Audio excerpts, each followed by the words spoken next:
आज हमको लग रहा है कि 68 से 72 के बीच में कट ऑफ जाने की संभावना है। 68 से 72 से ज्यादा कट ऑफ नहीं जाएगा, डिफरेंट सब्जेक्ट था। और उसके बाद फिर 6 to 8 में आपको 92-97 है, 92-97 6 to 8 में साइंस में आपको 85 से 90 के बीच में है, मैथ में आपको 90 से 95 के बीच में है, इंग्लिश में आपको 75 से 80 के बीच में जाएगा, हिंदी में जाएगा 78 से 82 के बीच। तो उसमें होता मेन प्रॉब्लम होता है कि जिस यूट्यूब से बच्चों का ज्यादा स्कोर नजर आ रहा है उसी को लड़का काउंट कर देता है। तो उसको काउंट करने की आवश्यकता नहीं है कि रिजल्ट जब भी आएगा तो रिजल्ट सुप्रीम कोर्ट के डिसीजन के बाद आएगा। क्यों? इसलिए कि रिजर्वेशन का मुद्दा है और हाई कोर्ट में उसको रिजेक्ट किया, सुप्रीम कोर्ट में जाएगा और सुप्रीम कोर्ट में क्या डिसीजन आता है उससे कट ऑफ पर प्रभाव पड़ेगा। यह स्वाभाविक। रिजल्ट पर प्रभाव नहीं ना पड़ जाएगा कि रिजल्ट ही लटक जाए। नहीं, रिजल्ट नहीं लटकेगा, कट ऑफ पर प्रभाव पड़ेगा। पूरा सिस्टम डरा हुआ है। इस बार अगर कुछ हुआ, किससे डरा हुआ? लड़कों से डरा हुआ है, छिछी लेदर डरा हुआ है कि सब कुछ आउट हो जा रहा है।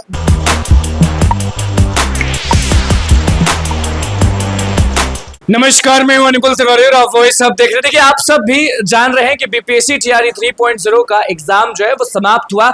आज 11-12 का था और लगातार हम फर्स्ट डे से दिखा रहे हैं कि किसका कट ऑफ कितना जाएगा। हमारे साथ गुरु रहमान सर मौजूद हैं, दरोगा गुरु, गुरुओं के गुरु। आज वाला भी पेपर आप देखे होंगे, 2 सिटिंग में परीक्षा थी। क्या लग रहा है पेपर देखे? लेवल किस टाइप का था? मीडियम, हार्ड या बहुत ईजी? देखिए, आज का क्वेश्चन मॉडरेट था।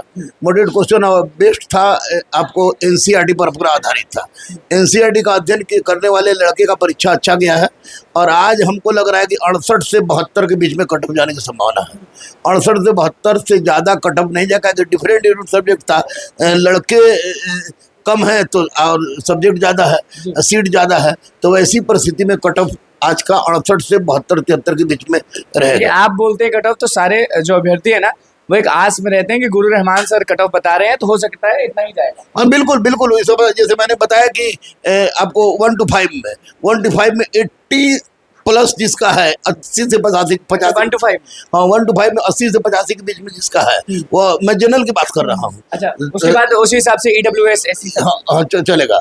और उसके बाद फिर 6 to 8 में आपको 92-97 है, 92-97 6 to 8 में।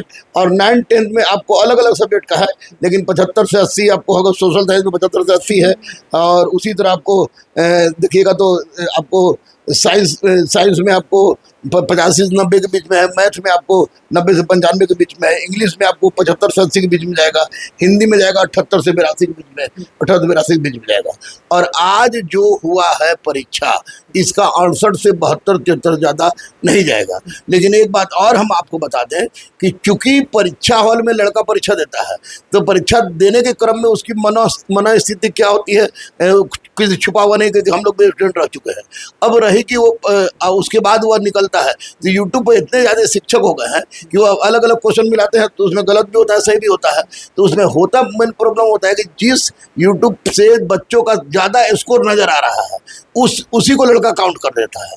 तो उसको काउंट करने की आवश्यकता नहीं है और कट ऑफ इससे ज़्यादा नहीं जाएगा। दूसरी बात कि चूंकि रिजर्वेशन से संबंधित मामला गया है हाई कोर्ट से के बाद सुप्रीम कोर्ट में, तो सुप्रीम कोर्ट के आदेश के बाद अध्यक्ष महोदय से मेरी बात हुई पर्सनली, इसलिए मैं मतलब कि कौन से परमार सर से बात हुई तो परमार सर बीपीएससी चेयरमैन की बात यस बीपीएससी आप उनसे बात हाँ बात की। आज मैं बात किया तो उन्होंने कहा, स्पष्ट रूप से कहा कि रिजल्ट जब भी आएगा तो रिजल्ट सुप्रीम कोर्ट के डिसीजन के बाद आएगा। क्यों? इसलिए कि रिजर्वेशन का मुद्दा है और हाई कोर्ट में उसको रिजेक्ट किया, सुप्रीम कोर्ट में जाएगा और सुप्रीम कोर्ट में क्या डिसीजन आता है उससे कट ऑफ पर प्रभाव पड़ेगा। यह स्वाभाविक। रिजल्ट पर प्रभाव नहीं ना पड़ जाएगा कि रिजल्ट ही लटक जाए। नहीं, रिजल्ट नहीं लटकेगा, कट ऑफ पर प्रभाव पड़ेगा। कट ऑफ प्रभाव। अच्छा, फर्स्ट डे से आप भी लगातार नजर गड़ाए हुए बैठे हुए हैं, फोन पे रहते हैं, सेंटर पे भी चुपके से पहुंच जाते हैं धीरे से कि क्या कुछ चल रहा है। तो आपके हिसाब से फर्स्ट डे से आज तक ले लें तो कोई भी तरीके की धांधली, कोई भी तरीके की ये कुछ कहीं से कोई किसी तरह की धांधली की कोई सूचना आपको नहीं मिली है।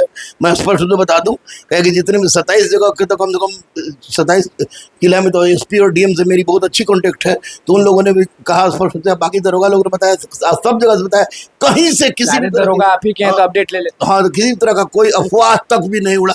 इस बार परीक्षा अच्छा लोग ये कह रहे थे कि उनके सेंटर हॉल में जो एग्जाम हॉल है वहाँ पे सब लोग बोल रहे थे कि बहुत सारे स्टूडेंट्स ऐसे थे जो अपना OMR शीट को रंग नहीं रहे थे, ये इल्ज़ाम लगा रहे थे। तो क्या हम ये समझें कि वो बहुत बड़े मूर्ख हैं, बहुत बड़े बेवकूफ़ हैं, या ये हम समझें कि कुछ सेटिंग है उन लोग की और OMR कोई और रंग? अगर लड़के ये कह रहे थे कि जो लोग OMR शीट नहीं रंग रहे हैं तो उनको हम लोग बेवकूफ़ चला के श्रेणी में न रखें।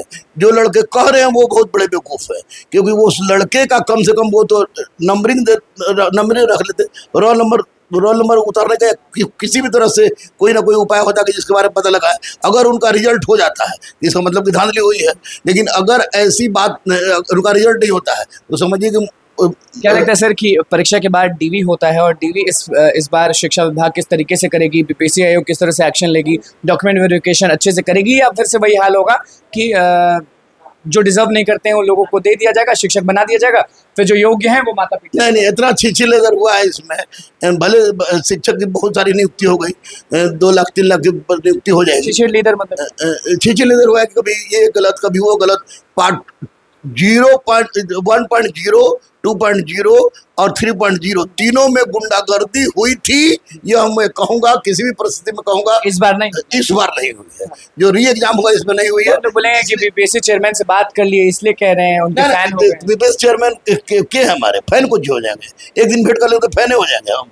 अतुल भैया बोलते थे कि इसलिए हमको लगा कि अतुल भैया ईमानदार है, तो अगर कुछ निकल गए ये निकल गए तो फिर इनके साथ भी वही बर्ताव करेंगे जो उनके साथ करेंगे। बातचीत के दौरान कुछ अलग तरीके की बात हुई।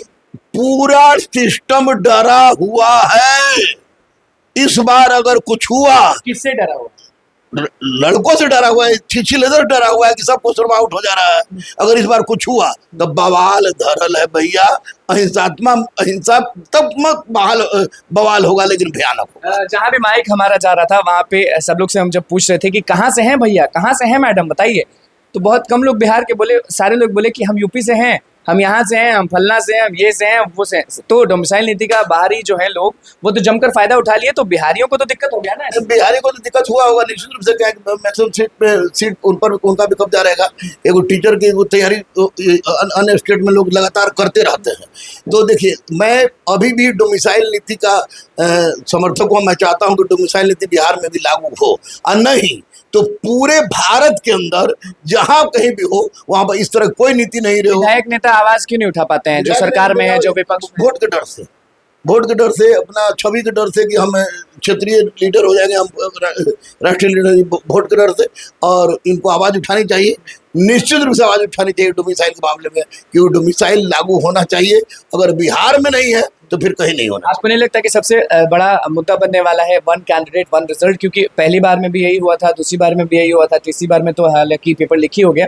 तो आपको नहीं लगता कि इस बार भी ये बड़ा मुद्दा बनेगा कि 1 कैंडिडेट 1 रिजल्ट? क्योंकि बहुत सारे ऐसे स्टूडेंट्स हैं जो आपके यहाँ भी पढ़ते हैं, वो बस एक जगह नहीं देते हैं, 6 to 8 में भी देते हैं, 11 12 में भी देते हैं, 9 10 में भी देते हैं, तो उन लोग का लॉक नहीं किया जाता है, उन लोग का रिजल्ट पे रिजल्ट दिया जाता है। तो ऐसे में लॉस, देखिए लॉस तो होगा। तो आप मुख्यमंत्री पास जब हम लोग गए थे तो आप भी थे वहाँ, तो 1 कैंडिडेट 1 रिजल्ट पर भी चर्चा हुई थी, आपको सप्लीमेंट्री रिजल्ट पर भी चर्चा हुई थी। सप्लीमेंट्री के टीआर 1 वाला जो मुद्दा है वो तो ऑलमोस्ट क्लियर है। 2 में होगा टीआर 1 क्लियर, मतलब टीआर 2 में भी होगा। आप बोल रहे हैं तो थोड़ा उम्मीद, हाँ बिल्कुल उम्मीद जगेगा। क्या उम्मीद छोड़ दें? नहीं, कैसे उम्मीद छोड़ दीजिएगा। मैं फिर वही रमान के बाद 2 टांग है, आपको उठाएंगे, फिर उनका किसी उठाएंगे, फिर चल जाएंगे माननीय मुख्यमंत्री के पास, फिर पहुंच जाएंगे। सदन चालू है, कोई विधायक नहीं होगा कि आवाज उठाते हैं? बहुत सारे विधायक जिससे आवाज उठवा सकते हैं। तो आवाज, ये तो सबसे पहले विपक्ष को भी सोचना चाहिए ना कि आवाज उठाए। हम कहेंगे, रिक्वेस्ट करेंगे, अब कौन विधायक उठाए नहीं उठाए, लेकिन विपक्ष को चाहिए कि इस पर आवाज उठाना चाहिए। और तेजस्वी जी निश्चित रूप से ये शिक्षक बहाली में तो तेजस्वी जी के योगदान को नकारा नहीं जा सकता है माननीय मुख्यमंत्री के साथ, तो आवाज उठाना चाहिए विपक्ष को। पिछली बार के मुताबिक इस बार का पेपर इजी या हार्ड? टीआरई 3.0 जो पेपर लीक हुआ, पिछली बार के तुलना में इस बार का पेपर अगर आप देखिएगा तो सबसे बड़ी विशेषता है कि पिछली बार भी क्वेश्चन वहीं से पूछा गया जो इस बार पूछा गया, लेकिन नहीं कुछ नहीं। लेकिन पिछली बार बात ये थी कि पिछली बार पूछो तो जाने, यानी कि 1 लाइनर क्वेश्चन ज्यादा था, और इस बार का क्वेश्चन टोटली एनसीईआरटी और एससीईआरटी बेस्ड आधारित था। और 1 to 5 भले ही हल्का रहा हो इस बार, लेकिन 6 to 8 हो, 9 10 हो, 11 12 हो, उसमें मॉडरेट +8 क्वेश्चन रहा है। और निश्चित रूप से अब आयोग ये बता रही है कि अब अगर आप चिटफुटिया बम पढ़िएगा तो आप पास नहीं करने जा रहे हैं, इसलिए SCRT कट ऑफ के बारे में चेयरमैन ने क्या कहा था, बढ़ेगा? नहीं, चेयरमैन ने कट ऑफ पर कुछ भी बोलने से इनकार किया, लेकिन उन्होंने कहा कि जो भी होगा वह माननीय सुप्रीम कोर्ट के आदेश के बाद ही होगा।